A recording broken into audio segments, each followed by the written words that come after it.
శ్రీమాత్రే నమ. బ్రహ్మవాక్కు YouTube channel ప్రేక్షకులకు స్వాగతం. ఈనాడు ఏ ఇంట్లో చూసినా లక్షల లక్షలు ఫీజు కడుతున్నాము లేదా ప్రభుత్వ పాఠశాలల్లోకి పంపుతున్నాము, పిల్లలకు అస్సలు చదువు రావటం లేదని తల్లిదండ్రుల నోట వింటూ ఉన్నాము. కానీ పిల్లలు సక్రమంగా చదవకపోవడానికి అనేక కారణాలు ఉన్నాయి. పిల్లల యొక్క శారీరక, మానసిక, పరిసరాల ప్రభావము వాళ్ళ మీద ఉంటుంది. కాబట్టి చదువులో వెనుకబడడానికి, ముందుండడానికి కారణాలు అవుతున్నాయి. అందుకే తల్లిదండ్రులు పిల్లలకు మంచి స్కూల్లో జాయిన్ చేశాము, కావలసిన సదుపాయాలు అందిస్తున్నాము, ఫీజులు కడుతున్నాము అంటే సరిపోదు. కొన్ని జాగ్రత్తలు పాటించినట్టయితే ప్రతి ఇంట్లో ఉన్న పిల్లలు చక్కగా చదువుకుంటారు. పుట్టినప్పటి నుండి బడిఈడు వచ్చే వరకు పిల్లలు తల్లిదండ్రుల పాలనలోనే ఉంటారు. ముఖ్యంగా తల్లి ఆలనా పాలనలో ఉంటారు. ఆ వయసులో వాళ్ళు ఏది నేర్చుకోవాలన్నా తల్లిదండ్రుల పాత్ర అతి ముఖ్యమైనది. తల్లిదండ్రులు అశ్రద్ధ చేసిన పిల్లల కంటే శ్రద్ధ చేసినటువంటి తల్లిదండ్రుల పిల్లలు అన్నిట్లో రాణిస్తున్నారు. మంచి తెలివితేటలతో విజయాలు సాధిస్తున్నారు. పిల్లలకు క్రమశిక్షణ అలవాటు చేస్తూ సాధారణ జీవితంలో రాణించాలంటే వారి అవసరాలను తెలుసుకొని వాటిని తీర్చినట్టయితే పిల్లలు తప్పకుండా అన్నిటా విజయం సాధిస్తారు. మంచి పాఠశాలల్లో చేరుస్తారు, వారికి కావలసిన సదుపాయాలు ఇస్తారు. కానీ పిల్లల పట్ల తగు జాగ్రత్త తీసుకోరు. ఉద్యోగస్తులైతే పిల్లల్ని పాఠశాలకు పంపి ఉద్యోగ నిర్వహణకు వెళ్ళి ఉద్యోగం చేసి రాత్రి తిరిగి వస్తారు, అలసిపోతారు. కాబట్టి ఎలాగూ వారికి రోజు పిల్లలతో కూర్చొని మాట్లాడే అవకాశం అసలే ఉండదు. ఉద్యోగస్తులైనా, కాయకష్టం చేస్తున్న వారైనా సరే తప్పనిసరిగా పిల్లల్ని పక్క కూర్చోబెట్టుకొని రోజు వాళ్ళతో ఒక గంట సేపు లేదా వీలు లేకుంటే అరగంట సేపు, అమ్మా నాన్న ఈరోజు ఏ సార్ ఏం చెప్పారు, ఏ విషయం మీకు అర్థం కాలేదు, మీకు ఏ అవసరాలు కావాలి, దగ్గర కూర్చోబెట్టుకొని అడిగినట్టయితే పిల్లలు తమ ఇబ్బందులు చెప్తారు.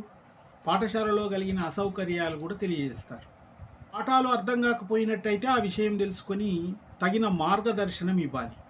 చెడు అలవాట్లుంటే తెలుసుకొని వాటిని దూరం చేయడానికి ప్రయత్నం చేయాలి.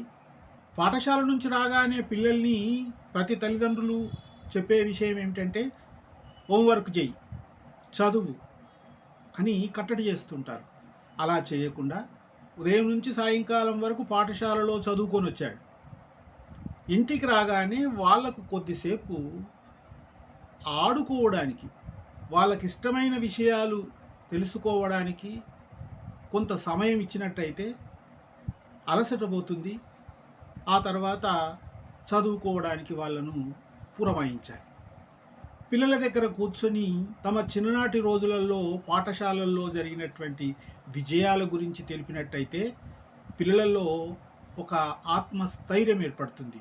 ఓహో, మా అమ్మ నాన్న పాఠశాలలో బాగా చదివేవారట, బహుమతులు తెచ్చుకునేవారట, మేమెందుకు తెచ్చుకోవద్దు అనే భావన పిల్లలలో కలుగుతుంది. ఆనాటి మన జీవితంలో సవాళ్ళు, సరదాలు ముచ్చటించినప్పుడు పిల్లలకు కూడా చదువు పట్ల శ్రద్ధ కలిగి, బాధ్యత పెరిగి, చదువు పట్ల ఆసక్తి కలిగి మంచిగా చదువుకునే అవకాశం ఉంటుంది. పిల్లలు పాఠశాలలో సక్రమంగా చదవాలంటే తప్పనిసరిగా పిల్లలు ఆరోగ్యంగా ఉండాలి. వారికి పౌష్టికాహారాన్ని అందించాలి. కానీ ఈనాడు మనం చూస్తున్నాం, చాలామంది పిల్లలకు స్నాక్స్ అని చిప్స్, మైదాతో చేసినటువంటి పదార్థాలను కట్టిస్తున్నారు. చాలా ప్రమాదకరమైనటువంటి విషయం మీ అందరికీ తెలిసిందే.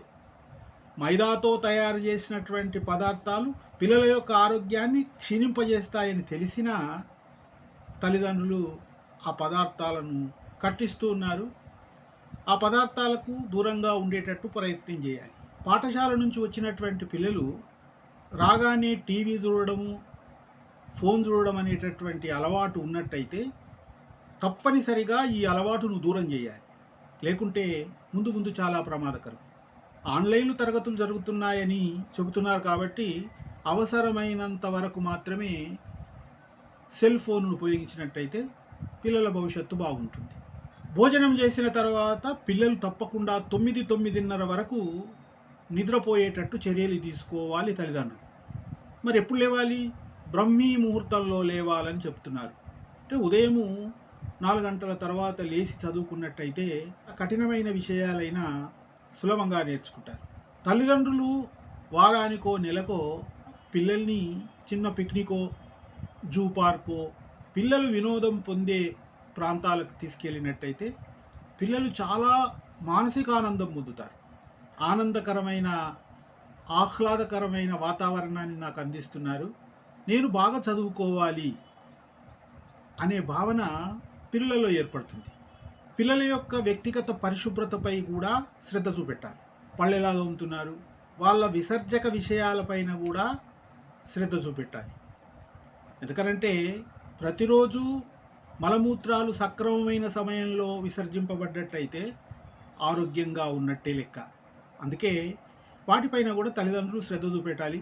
ఆరోగ్యంగా ఉన్న పిల్లలే ఆటపాటల్లో చదువులో తప్పక రాణిస్తారు. అవసరమైన చోట ప్రేమను, కొన్ని సందర్భాలలో కఠినత్వం కూడా పాటించాలి. పిల్లలు సరిగ్గా చదవకపోయినా, మంచి మార్కులు రాకపోయినా పిల్లల్ని ఎప్పుడు తిట్టకూడదు. ఈ తప్పు తల్లిదండ్రులు చేసినట్టయితే పిల్లలు నిరాశ చెందుతారు. వాళ్ళ మనసులో స్థిరత్వం ఏర్పడుతుంది.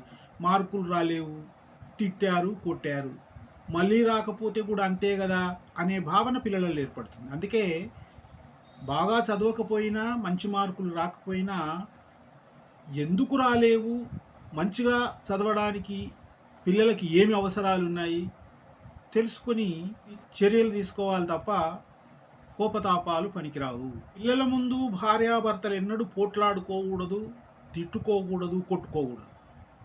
ఇది పిల్లల యొక్క మానసిక స్థితి మీద ప్రభావాన్ని చూపెడతాయి. ఉదయము పాఠశాలకు వెళ్ళేటప్పుడు వాళ్ళు కొట్టుకున్నారనంటే పిల్లల మనసంతా పాఠశాలకు వెళ్ళిన తర్వాత కూడా మాటి మాటికి పిల్లలకు అదే జ్ఞాపకం వస్తుంది. అయ్యో మా అమ్మ నాన్నలు కొట్లాడారు కదా ఎలా అని చింతిస్తారు. ఉపాధ్యాయులు చెప్పినటువంటి పాఠ్యాంశాలను శ్రద్ధగా వినాలన్నా తప్పనిసరిగా తల్లిదండ్రులు అతి జాగ్రత్తతో ఉండాలి. భార్యాభర్తల అనురాగం, సరసాలు పిల్లలు చూస్తుండగా చేయకూడదు. ఇవి పిల్లల మానసిక స్థితి మీద ప్రభావాన్ని చూపెడతాయి. కొందరు పిల్లల తల్లిదండ్రులు అయితే పిల్లల ముందే తమ బంధువులకు, పక్కింటి వారికి చెప్తూ ఉంటారు, మా పిల్లవాడు ఏం చదవటం లేదు, అసలు మంచి మార్కులు రావటం లేదు, ఇన్ని ఫీజులు కడుతున్నాము, వాడికి కావలసిన అవసరాలన్నీ అందించాము, అయినా చదవటం లేదని చెప్పేసి చెప్తుంటారు. ఇది చాలా తప్పు. పిల్లలు చూస్తుండగా మాట్లాడకూడదు. అలా మాట్లాడడం వల్ల పిల్లలలో నిరాశ, నిస్పృహలు కలుగుతాయి. తల్లిదండ్రుల మీద వ్యతిరేక భావన కూడా ఏర్పడుతుంది. తెచ్చుకున్న మార్కులను చూసి సంతోషపడుతూ ఇంకొంచెం తెచ్చుకుంటే బాగుంటుంది నాన్న, నువ్వు చదువుతావులే, తప్పకుండా వచ్చే పరీక్షలో ఇంకా మంచి మార్కులు వస్తాయిరా అని చెప్పామనుకోండి, పిల్లలలో ఆశ రేకెత్తుతుంది. మా అమ్మ నాన్న తిట్టలేదు, నన్ను ప్రోత్సహించారు, ఎలాగైనా సరే వచ్చే పరీక్షలో మంచి మార్కులను సాధించాలి అనే దృఢ నిశ్చయం పిల్లలలో కలుగుతుంది. తప్పులు చేయడం పిల్లల యొక్క సహజ లక్షణం. ఆరోగ్యవంతులైన పిల్లలే ఇతర పిల్లలతో హాస్యమాడుతూ చిన్న చిన్న కోతి పనులు చేస్తూ ఉంటారు. మితిమీరినట్టయితే తల్లిదండ్రులు వాటిని తెలుసుకొని అర్థం చేసుకునేలా చెప్పి మార్చడానికి ప్రయత్నం చేయాలి. మంచి మార్కులు తెచ్చుకున్నా, ఆటపాటల్లో రాణించి బహుమతులు సంపాదించినా పిల్లల్ని తప్పనిసరిగా అభినందించాలి. ఇలాంటి ప్రశంస నాకు మళ్ళీ దక్కాలి అంటే నేను ఏదో సాధించాలన్న తత్వము పిల్లలలో ఏర్పడుతుంది. పిల్లలకు సక్రమంగా అర్థమైతే తప్పనిసరిగా అది సాధిస్తారు. ప్రైవేట్ పాఠశాలలు, ప్రభుత్వ పాఠశాలల్లో కూడా పేరెంట్స్ కమిటీ మీటింగ్ పెడతారు. తప్పనిసరిగా అటెండ్ కావాలి. అక్కడ తమ పిల్లల యొక్క బాగోగులను తెలుసుకోవాలి. తమ పిల్లలు ఏ సబ్జెక్టులో వెనుకబడి ఉన్నారు, ఆ ఉపాధ్యాయుడి దగ్గరికి వెళ్ళి ఆ సబ్జెక్టులో రాణించాలంటే ఏం చేయాలో మెలకువలను తెలుసుకొని ఆ సదుపాయాలు పిల్లలకు కలిగించినట్టయితే తప్పనిసరిగా పిల్లలు ఆ సబ్జెక్టులో అంతకు ముందు కంటే మంచి ఫలితం ఉంటుంది. పేరెంట్ కమిటీ మీటింగ్ లేకపోయినా వారానికో 15 రోజులకో వీలైతే నెలకో తప్పనిసరిగా పాఠశాలకు వెళ్ళి పిల్లల యొక్క స్థితిగతులను తెలుసుకొని వస్తున్నట్లయితే తప్పనిసరిగా బాగా చదువుకుంటారు. తల్లిదండ్రులు ఉపాధ్యాయులను తరచుగా కలవడం వల్ల పిల్లలలో క్రమశిక్షణ ఏర్పడుతుంది. సలహాలను ప్రేమతో పిల్లలకు అర్థమయ్యేటట్టుగా చెప్పినట్టయితే తప్పనిసరిగా పిల్లలలో మార్పు ఉంటుంది. పిల్లలకు పఠనాభిలాష కలగాలనంటే వయసుకు తగ్గ పుస్తకాలను తెచ్చి వాళ్ళకి ఇవ్వాలి. కొత్త కొత్త పుస్తకాలను తెచ్చి పిల్లల్ని చదవమనాలి. చిన్నపిల్లలైతే తప్పనిసరిగా ఆ కథలకు సంబంధించినటువంటి లేదా ఆ సంఘటనలకు సరిపోయేటటువంటి బొమ్మలు ఉన్నటువంటి పుస్తకాలను తెచ్చియాలి. వయసు పెరిగిన కొద్దీ బొమ్మలు లేకుండా కథాంశం సంఘటనను కలిగినటువంటి పుస్తకాలను వాళ్ళకి ఇచ్చినట్టయితే పఠనాభిలాష ఎప్పుడైతే పెరుగుతుందో లేఖనం కూడా అభివృద్ధి అవుతుంది. అందుకే పిల్లలకు పఠనాన్ని అభివృద్ధి చేసేటట్టుగా తల్లిదండ్రులు తోడ్పడాలి. ఇంకా పాఠశాలల్లో కూడా బహుమతులుగా పిల్లలకు పుస్తకాలే ఇవ్వాలి. కొన్ని పాఠశాలల్లో ఇస్తూ ఉన్నారు, సంతోషము. తరగతిలో బాగా చదువుతున్నాడు పిల్లవాడు, తరగతిలో ఏమి చదవలేడంటే ఆ పిల్లల మేధస్సులో తేడా ఏమి ఉండదు. చదువుతున్న పిల్లవాడు మెదడుకు పని చెప్తున్నాడు, చదవడం లేని పిల్లవాడు మెదడుకు పని చెప్పడం లేదు. తల్లిదండ్రులు పిల్లలతో స్నేహపూరితంగా మెదులుతూ పిల్లలతో కలిసి భోజనం చేస్తూ అప్పుడప్పుడు వాళ్ళు చదవడంలో సహకరిస్తూ ఇంటి పని చేయడంలో తోడ్పడుతూ అవసరాలను తెలుసుకొని తీరుస్తూ ధైర్యాన్ని ఇచ్చినట్టయితే తప్పనిసరిగా ప్రతి ఇంట్లో ఉన్న పిల్లలు చక్కని చదువులు చదువుతారు, మంచి ఫలితాలను మన ముందుంచుతారని తెలుపుతూ సర్వే జనా సుఖినో భవంతు.